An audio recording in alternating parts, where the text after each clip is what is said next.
ICE is now the largest federal law enforcement agency in US history. This is part 2 of breaking down Trump's big, beautiful bill. This new funding gives $45 billion to detention centers and $30 billion to expanding ICE operations. To put that all into perspective, if ICE was the military, it would be the 16th largest military on the planet.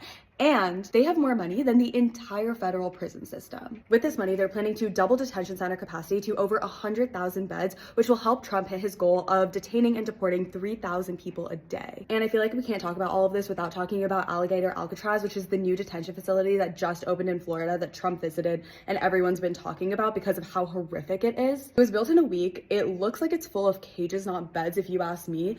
And it takes $450 million to maintain a year. It's literally called this because it's surrounded by alligators and pythons, and when Trump visited, he was making jokes about how escapees would be eaten alive. It's honestly just so devastating to see how like the press is talking about it, how people are talking about it, because these are real human lives, and especially at the scale that we're seeing this right now, it's like heartbreaking to see. Not only that, but this is supposed to be like the blueprint for how the rest of these detention facilities are going to look in the United States. This bill also funds the completion of Trump's border wall, it expands surveillance, it increases the amount of funding for deportation flights, and they're planning to hire 10,000 more ICE agents. This is an unprecedented expansion of immigration enforcement, and we've like never seen a policy like this before. It barely made its way through the Senate and the House. I think it was literally JD Vance was the deciding vote, and then it was 218, 215. It's all just so devastating, but unfortunately there is still more to cover about this bill, so we'll be back with a part 3.